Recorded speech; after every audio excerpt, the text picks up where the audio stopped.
Hello, welcome to the Self Learning Platform by Dr. Sushma Singh. Today we start Unit 13, J.S. Mill. Let us have introduction about the unit. The economic principles of utilitarianism were essentially provided by Adam Smith. Classic work, The Wealth of Nations, published in 1776. The political principles of classical utilitarianism mainly emerged out of Bentham's application of a rationalistic approach and his deep suspicion of sinister interest. Of all those entrenched in power, and as a counter-check, he advocated annual elections, secret ballot, and recall. But the Benthamite presumption of a mechanical formula of quantifying all pleasures and all pains, equally exemplified by his famous uttering Pushpin, is as good as poetry, could not satisfy his most famous pupil, John Stuart Mill, who himself admitted that he was Peter who denied his master. In his writings, the first great criticism of Benthamite utilitarianism emerged, and with considerable impact of Wordsworth and other Romantic poets, he tried to work out a synthesis of rationalism and Romanticism. In the process, he transformed the entire underpinning of Benthamite utilitarianism by claiming that pleasures have great differentiation and that all pleasures were not of equal value, as a dissatisfaction of a Socrates is more valuable than the satisfaction of a fool. J.S. Mill's importance lies not only in his criticism of utilitarianism but also in his rich contribution to liberalism by his memorable defense of freedom of speech and individuality, and in his defense of a liberal society as a necessary precondition for a liberal state. Now we discuss life and times.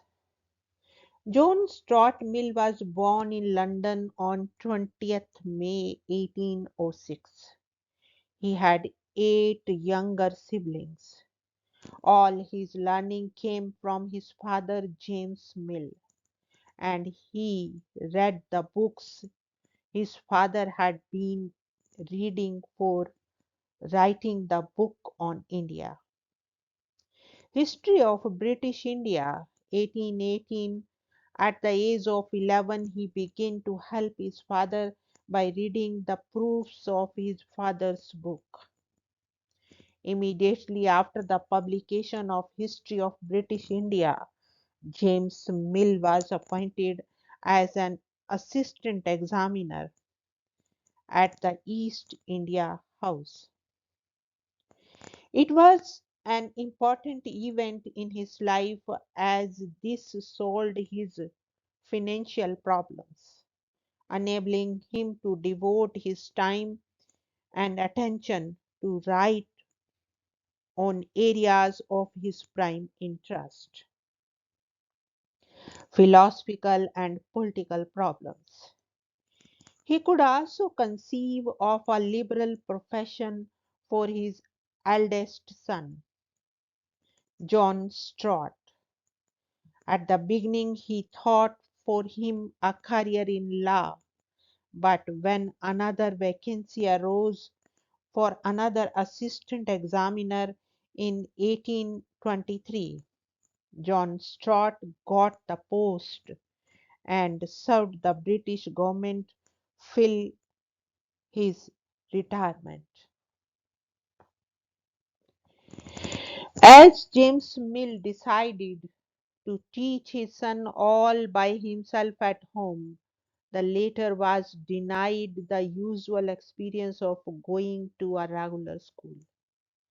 His education did not include any children's book or toys, for he started to learn Greek at the age of 4 and Latin at 8.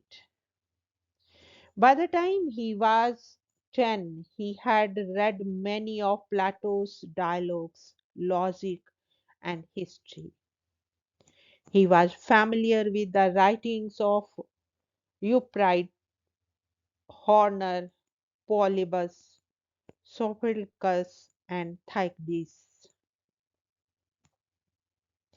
He could solve problems in algebra, geometry, differential calculus, and higher mathematics. So dominant was his father's influence that John Stott could not recollect his mother's contributions to his formative years as a child.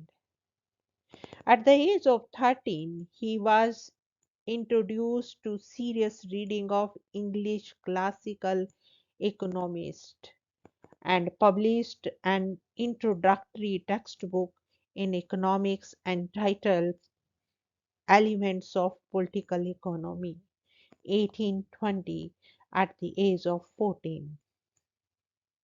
From Thomas Carlyle, 1795 to 1881, Samuel Taylor Coleridge, 1772 to 1834, Isidore Auguste Comte, 1798 to 1854, Goethe, 1749 to 1832, and Wordsworth, 1770 to 1850.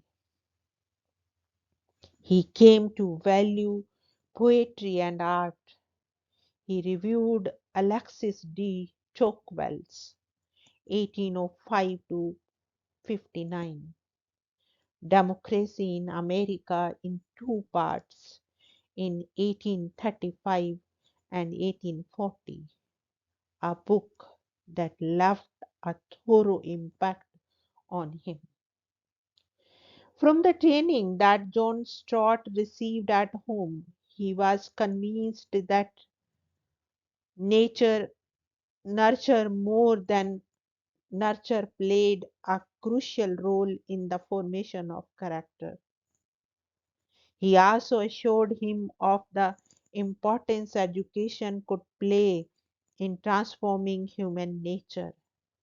In his autobiography, which he wrote in the 1850s, he acknowledged his father's contribution in shaping his mental abilities and physical strength to the extent that he never had a normal boyhood.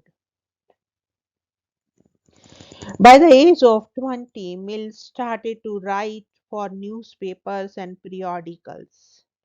He contributed to the every aspect of political theory.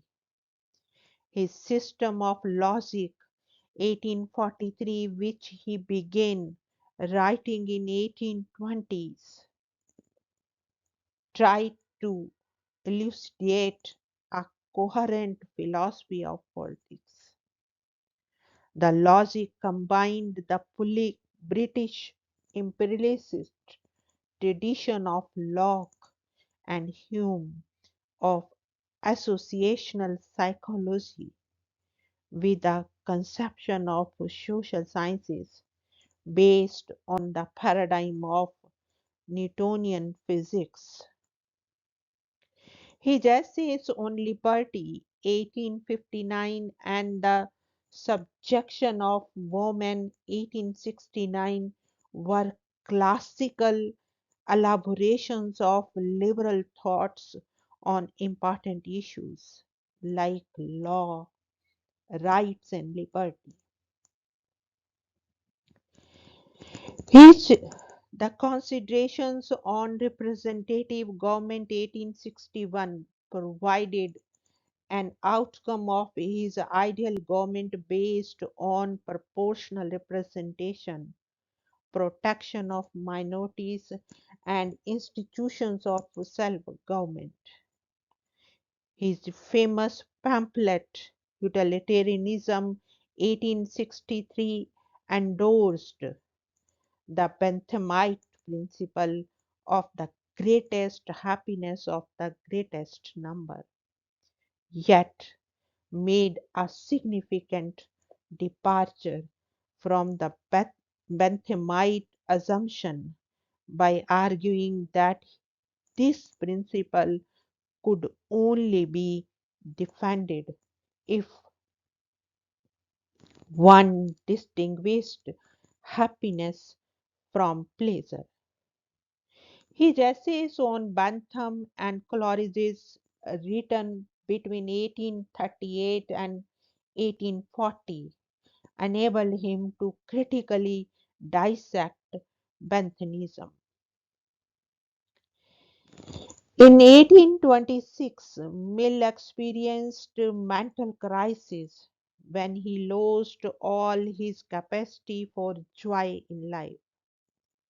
He recovered by discovering romantic poetry of Coleridge and Wordsworth.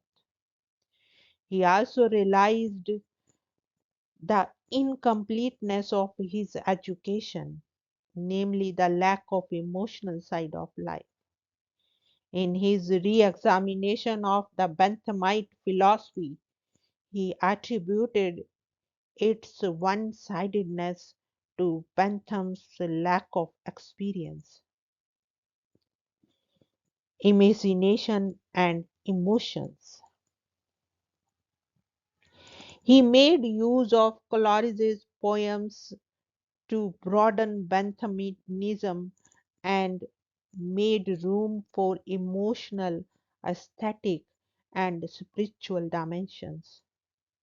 However, he never wavered from the fundamentals of Benthamism, though the major difference between them was that Bentham followed a more simplified picturization of human nature of the French utilitarians, whereas Mill followed the more sophisticated utilitarianism of Hume's. Mill acknowledged that both on liberty and the subjection of women was a joint endeavor with Harriet Hardy Taylor, whom he met in 1830. Though Harriet was married, Mill fell in love with her. The two maintained an intimate but chaste friendship for the next 19 years. Harriet's husband John Tyler died in 1849. In 1851, Mill married Harriet and described her the honor and chief blessing of his existence, a source of a great inspiration for his attempts to bring about human improvement. He was confident that had Harriet lived at a time when women had greater opportunities, she would have been eminent among the rulers of mankind. Mill died in 1873 at Avignon, England. Here we want to wind up this lecture. Thank you so much for your attention.